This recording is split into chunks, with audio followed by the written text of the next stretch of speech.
Welcome back to Incremental, the Continuous Improvement Podcast. This is our practice edition where we go over improvements we made through the week and sort of discuss them in a lean light, apply some of the theory and see how it breaks down in practice. I am Uriel Eisen from Austere Manufacturing. And I am Devin Madoni from Lichen Precision. And you got a quote for us? I do. Nothing with a horizon can have a fixed definition. Every step taken alters the horizon, changes the field of vision, causing us to see what had been this far circumscribed as something quite different. James P. Carse. Don't know who that is. Quote taken out of Toyota Kata. Great quote. Yeah. The context being that when making a plan through the analogy used as uncharted or unknown territory, if you try and plan your whole course from point A to point B, or let's say point A to point Z, and you don't know everything in between, you will almost surely arrive in the wrong place.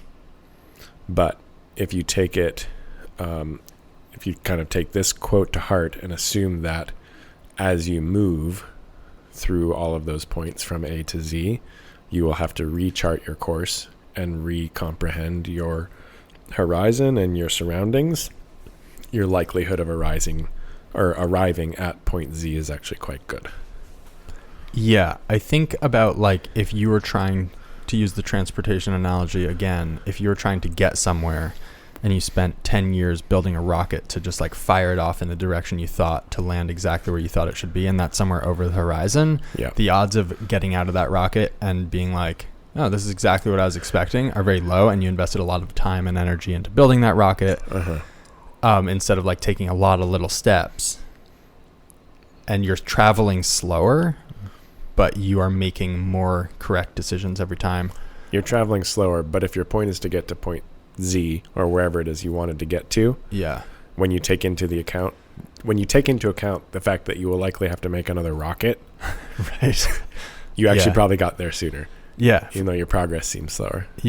Almost every time. I think also about like CNC machines, like Dead Reckoning, where you do a lot of turning of motors because you think you should get somewhere, is a much worse paradigm than machines that are constantly taking readings and feedback. And we sort of talked about like PID loops. Part of the thing in a PID loop system is how many measurements do you take and how quickly, right, and fed back. And the more you take, this is not entirely true for sure, given like real limitations of computers and whatever, but the more you take, the more accurately you can stick to a particular, like achieve a target condition, basically. And so, the goal is to build those little iterations, like make an adjustment, see where you are compared to where you want to be, decide on a new adjustment to make. It's kind of the paradigm of PDCA. It is. And hopefully we can, and I think I fail often, but we can use that in our shops while improving, bearing that in mind. I think it's very easy to get set on, I actually did this and caught myself. Almost bought like a $1,200 printer to print stickers. And then I was like, wait a second. What if we just use the printers we have, try printing? I know what problems I think will exist with the current printers. But like, let's try it and find out if those are indeed the same problems that we thought. And if they are, maybe they are, maybe they aren't. But we can get started for a lot cheaper, a lot faster, and find out if that's, find out all the things you didn't know. Exactly. Which seems to be... There's a lot of them, unfortunately. There's a lot, and similar to the like, whatever, 15% value add, don't improve that, improve the 80%. It's like, you have to know what that 80% is. In order to find out what that 80% is, you have to go and try something. And discover. Right. And you won't know until you try. And I kind of came across this last week with the whole chip bin thing. Right. I'm being like, this isn't the end goal. I mean, it may get us like a decent ways towards it, but this is like one very small test to de-risk part of this concept. Right. And see if indeed this reduces labor, even if it just reduces mess. If in some way or another it streamlines our handling without me needing to like build a bunch of things to raise up some stuff or buy a bunch of pumps and wire them in only to find that A, they clog, or B, they don't like coolant, or C, we find out that we can completely eliminate all of this by building your simple ramp, and the coolant never makes the jump. Right. Yeah. Whatever the case may be, I think it's just like, yeah, you gotta try stuff, and you gotta try it quickly and cheaply. Yeah. Yeah, the horizon analogy is nice. Just thinking about like all the things you don't know over the horizon, and it's easy to forget about them, that they're there. Yeah. Improvements. Yeah. I think the one I'm most excited about, not from it's exciting in the shop because I've been bending down to pick up bottles that are near the floor, and I built a shelf so they're at a reasonable height to grab them. Yeah. But in building that shelf, I realized, because of the issues with the previous shelf that was on the floor, there were like a little set of shelves down there, is that I think more and more as we're doing more and more of this, I'm realizing more and more, I'm realizing that the point of shelving has shifted in my head from storing objects to storing objects with the associated information. Because if you can't stick a Kanban on the front of the shelf, or you can't put signage on the front of the shelf to tell you what goes here, it's really annoying and really misses a lot of the point. And I think this is sort of more baggage I bring with me from the time of like me in a shop by myself, hoarding all the things I've ever come across, Ooh, another quarter 20 screw. I put that in this bin. I know exactly where it is. Anyway, so I in building shelves, just really thinking through like, how are you storing the objects that need to be stored? And then how are you storing the information that needs to be stored with them? And it's just sort of a shift in like, I'm not trying to maximize utilization here. I'm trying to maximize total efficiency of access and finding and replenishing and all that. So cool. A small one that is directly related. For whatever reason, when we first organized all of our taps, the labels were put on the inside to one side of our little like bins that we have. And so you had to like turn your head. Yeah, you kind of like looked in from the side. Interesting. Okay. And it was always one of those things I was like, that's vaguely annoying, but whatever. Right. And then Coram, a couple days ago, he was like, so I just turned those all 90 degrees. Now you can read them.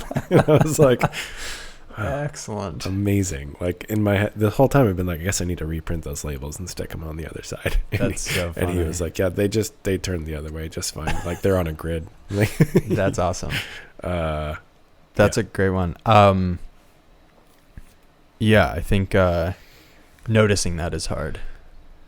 Yeah. In a strange twist. Noticing that it's easy to change. Right. Like not getting too fixated on the current state. Yeah, like if you go like, what is the goal here? To be able to read the label, what are ways we can do that? It's much easier to find the easy solution than if you go like, I'm going to solve this problem. Instead of being reprint like, all the labels, stick them on. Instead of being like, I need a label on the back of this bin. Right, exactly. Yeah. It's very curious. That is cool. So we've had a marked increase in rejects from our automation on our mill, up to, so for a second it was hovering around like 8% of a product we don't ship a ton of, and so it's kind of like, I need to do this, but it's not the most pressing thing, especially because our parts are so small. I mean, it's just like not a tremendous amount of low. Seem is exactly the right word. Yes, they seem low. Then that ticked up like closer to, I came into a batch that I think we had 50% of the parts landed in the bin. Half of them were out of the back of the machine, incomplete, like non-complete, and then the other half were complete but in the chip bin. So I was like, all right, I got to fix this. We'd been running those soft jaws for 2 years. Yeah, which is kind of astounding that they're working at all. But basically they just got worn out enough where like they weren't clamping well. So fixed those. That was a big improvement. I've really been enjoying using the new method of making soft jaw blanks. It is so painless. It is so easy. It doesn't fill me with dread at all. Before you had to like, that's a high bar. tear down the machine. not tear it down, but like take a bunch of stuff out of the machine that was needed for our normal production, load new tools into the tool changer, make sure you didn't forget anything, figure out where the damn model was on the computer, export new code because I never saved the code. It just like wasn't a nailed down process, even though it was a thing we did. We did it infrequently, and so it's easy to not go like, okay, let's apply the same level of sort of practice to this. Anyway, so that is great. I've been trying to codify the the code for making those. I want to also turn into a production code where it's like, this lives in a particular place on the control. We know exactly where that is. It is laid out in the SOP of how to get there and all that stuff. So haven't gotten there yet. So it doesn't belong in our practice edition. I made new soft jaws. Yes. Interesting. Let's see. Some of the stuff I've kind of already gone over. Set up a dedicated whiteboard for doing problem solving / A3 process. And so that was very simple, right? Like just like wrote out the 5, is it 5 or 6 kind of prompts? Okay. Basically. And we're just filling them in.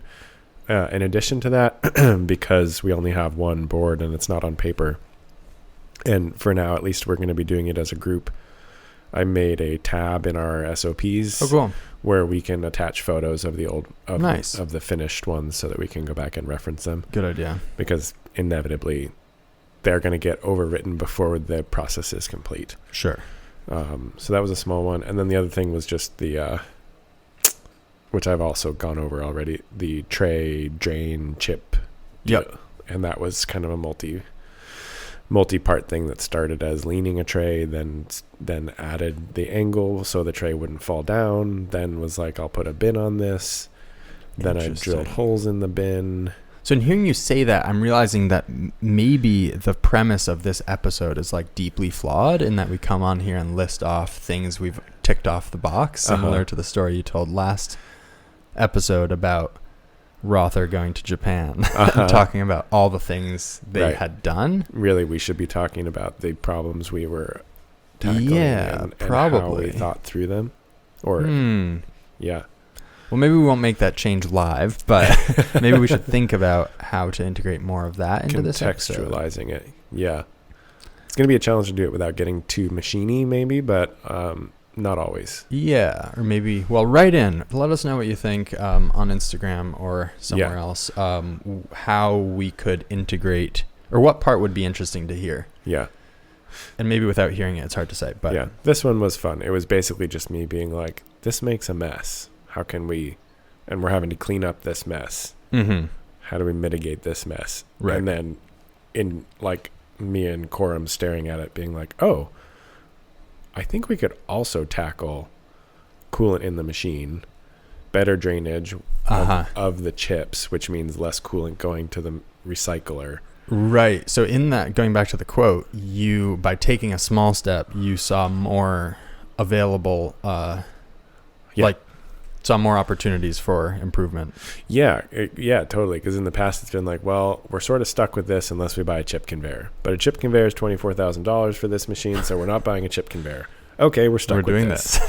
Yeah. And now it's being just the small thing of being like, we have another 3 feet of space behind the machine. I now have some like room to operate, kind of room to think outside of our little contained box that we were in before. Really just kind of changed the whole scenario. That makes a lot of sense. Which was cool. Yeah. That is very cool. Let's see. I applied, I mentioned this last episode, applying A3 to a patent. That was super helpful and useful. So what did you apply A3 to the process, or did you actually try and put the patent into the A3 format? I took the idea that what we're doing. Yeah. Okay, let's say I'm patenting a spoon to eat cereal with. I basically said what I tried two things. Codifying the current, what do they call it? Current condition. Current condition, going through that, I did an analysis of all the adjusters, all the different buckle adjuster types, sort of vaguely, and what they do and what they don't do, to clarify my thinking on exactly where this one fits. Yeah. So it was for the patent itself, not for the process of applying. Yes, for the patent itself. So I looked at the competitive landscape essentially, and then what this one does exactly, and then asking like the 5 whys of like, it's not really the 5 whys, or maybe it is with a little wrestling, but just thinking really hard about and iteratively about how is this one achieving the things that the other ones aren't? And then in that, getting that clarity, then laying out all the different ways you can achieve that, which is how the A3 works. And that's sort of where the whole process maybe falls off the A3 rails, because that's kind of the point of a patent, is to say, here's what we're solving, here's how we're solving it, and here's a bunch of example ways this looks in reality. Yeah. And then you kind of leave it at that. So, sure, but it was really helpful to actually take the time. It feels really basic to build a big spreadsheet of all the different adjusters, lay out exactly what they do, what they don't do. And yeah, just like, I don't know, it's funny. I knew all of that. Like, I didn't have to Google anything to make that spreadsheet. So obviously all the information is in my head, but still the process of going through and and actually documenting the current condition is super helpful and easy to skip. And then also explicitly listing out every single, I'm sure I missed some, but trying to every possible way you could achieve that goal makes for a very rigorous examination, and actually did lead to some design changes. Oh, very cool. Yeah, because I was like, oh, interesting, that part is sort of unnecessary, and so we made it a little simpler. And it will now work with a wider range of webbings. Cool. Yeah, like that. Nice. So we modified a socket so that you can use our torque wrenches between vices, the context being that we designed our trunnions to accommodate the widest range of sizes of materials, and let that be the driving parameter that landed the vices in their positions on the trunnion. Okay. I'm imagining someone who doesn't machine things listening to that sentence, but yeah. Basically being like, if you had some chairs and you're like, I want to be able to sit as many people as possible around this table, I'm going to space these chairs evenly in a way that it accommodates as many people as possible. And then it turns out that there's not enough room between the chairs for someone to get into the chair. So you modified the people. No. Basically. You modified the wrench. Yeah. So basically we couldn't use our torque wrenches because in some configurations, the vice is too close to either the other vice or to the end plates. So do you just chop it down basically? Just ground it down. Yeah. Nice. Well, actually Quorum did it. And if anybody is aware of stubby metric sockets, I'd love to know about it. I did a quick search. There's lots of stubby SAE sockets. I didn't come across stubby metric for whatever reason. That is crazy. I'm sure they probably there. Exist. I went to McMaster. They weren't on McMaster. That's usually a big sign. Red flag. Yeah. Anyway, small improvement, but just trying to standardize our workflow so that we always use our torque wrenches, because anytime we don't, that's more room for variables to come into play. Oh, gotcha. So you just grab a different tool and do it with that? Yeah. It's like trying to get like a box end wrench in there. It gets a little weird. And, that's awesome. Yeah. So this is a more broad thought. Well, okay. I'll tie it to a particular improvement. We added a 3S'ing timer in the shop. Nice. I've decided to set my target very low. We were aiming for 15 minutes, but actually 15 minutes.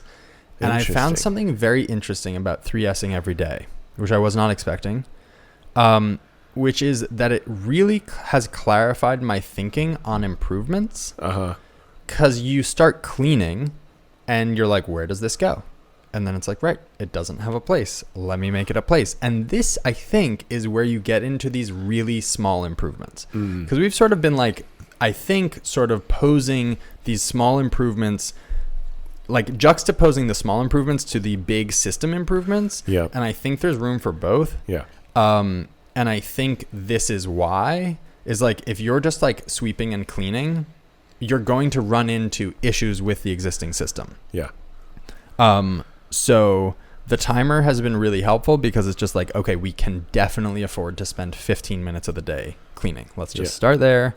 When this beeps, we can go do all the things on our long list of things that desperately need to get done in our business. Do you let yourself go over the beep if you're... I do, but don't tell anyone. Yeah, so that seamlessly led into me building a shelf, which took longer. But we have ideally set aside an hour of each day to improvements, so I don't feel bad about that. What I'm trying to do is to shift more of that time into cleaning. And I was viewing that as being... a zero sum of like cleaning is not improving, but what I'm finding is that cleaning is very much improving for more than just the reason of your space is clean. Yeah. It is also just you come across all these things that don't have a place, or you like I went to do some vacuuming, and every time you clean the vacuum, for everyone who has like a backpack vacuum from Milwaukee, the filter clogs pretty quickly, which is very frustrating. I think we have a lot of very fine dust from the gravel outside. So I think most people are probably not experiencing as frequent need to clean. Nice way to clean it is to put it in a Ziploc bag and knock it out so the dust isn't flying everywhere. It's confined to the Ziploc bag. But every time you put the filter back in, it can fit into it. The markers show that it can fit in two ways, but only one of those ways work. So every time you try it one way, and then sometimes that's right, and sometimes you have to pick it up again and put it the other way. So I put a little piece of tape just marking like red to red, right? So you just orient, so it shows you how to put it back in. So like that was a little improvement. Yeah. Took me 2 minutes to do. And that was from the 3Sing. But anyway, a 3S timer has been big. Nice. I think starting habits really small is great. I also have not missed one night of reading. Nice. 2 nights of which have literally been one sentence. But I still do it. And I've read through this last week, or 2 weeks, I guess now. I've read a lot more than I was before aiming to read one sentence a night. Yeah. Substantially more. Interesting. Very cool. So I set up an old iPhone with a shop Spotify account. Oh, cool. Our old shop was oppressively loud.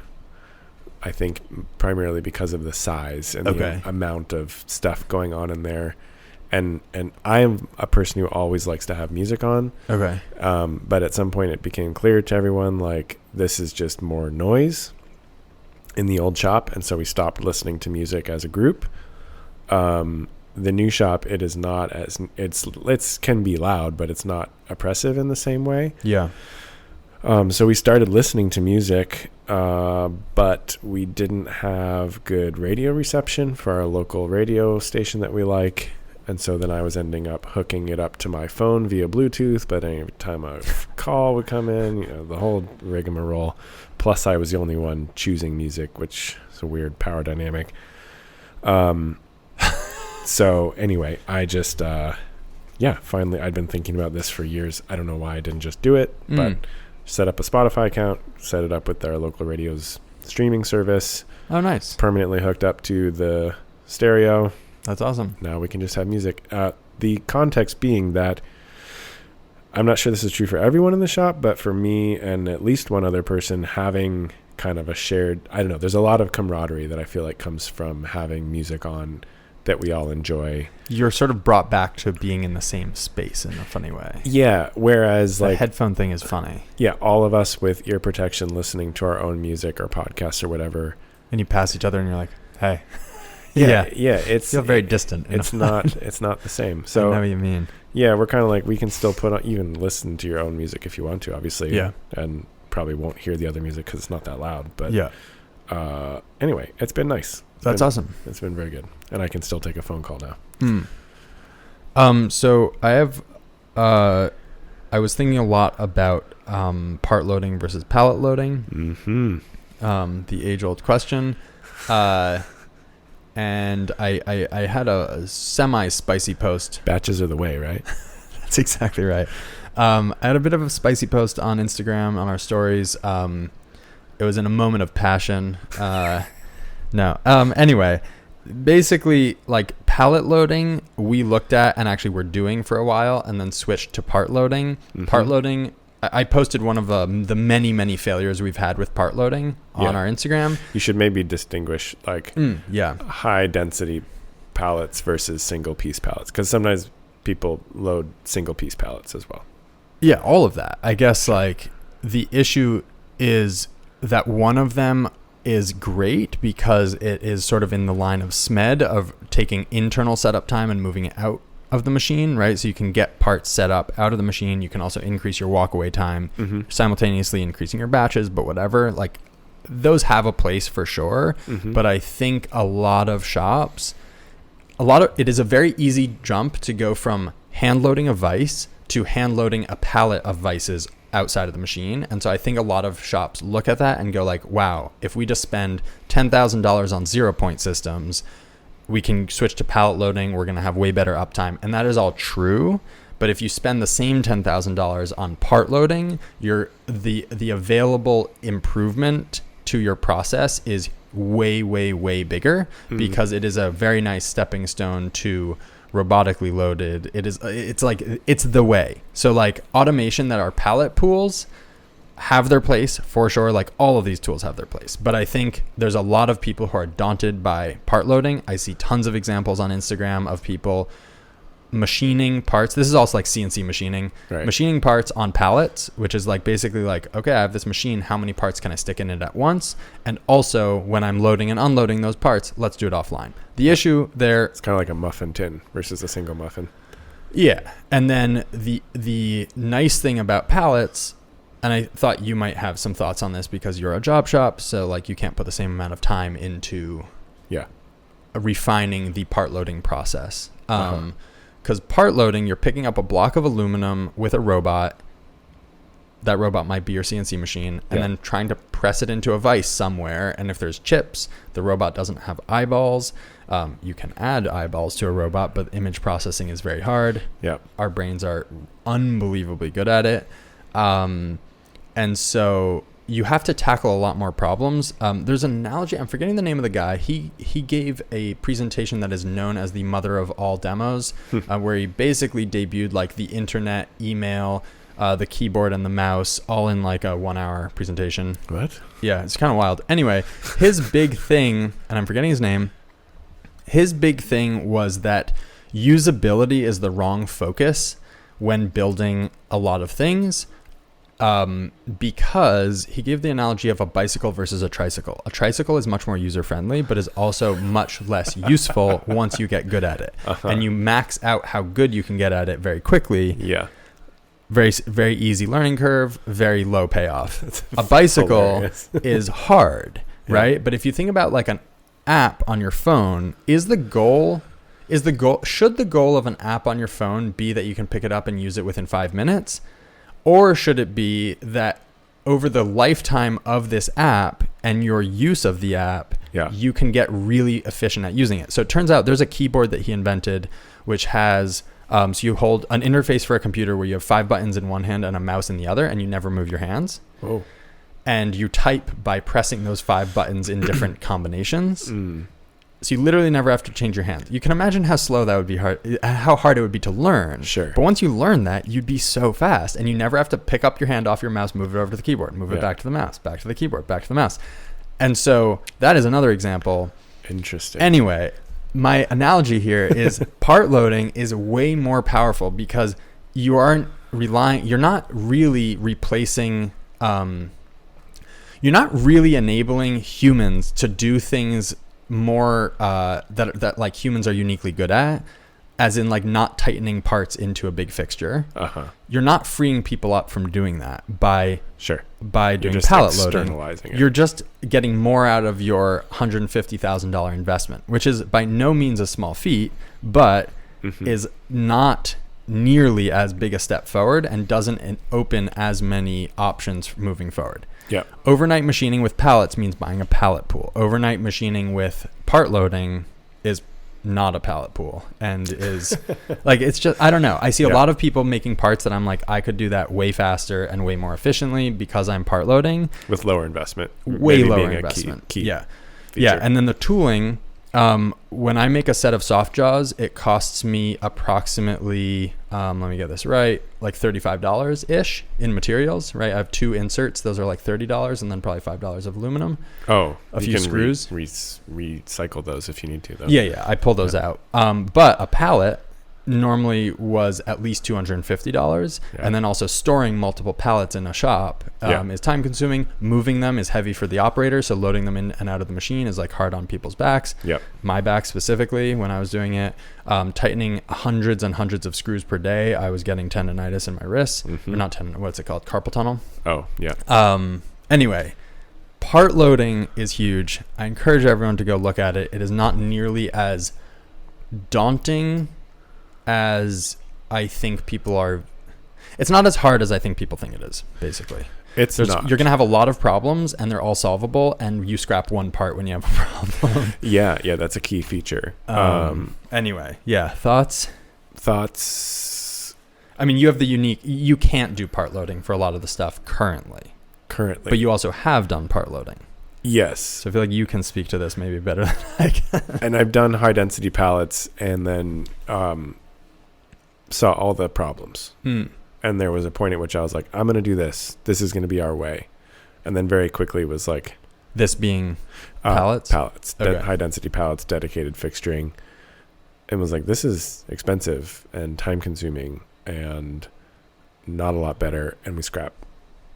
When things go wrong, we scrap more parts and less flex. It was just like so much about it. I'm sure you can get very good at it. And there are people who clearly are. Definitely. And there is a use case for sure. It is done a lot in high volume production scenarios. But I think less and less. I will say that. Yeah. I think this last week we were doing some more part loading as well. I'm again, like, instead of trying to tackle the whole thing, I'm trying to break it down and figure out how we can create functional workflows for where we're at right now and then build upon it. And right now, basically where we're at is like op ones are a snap. Like we can just do that.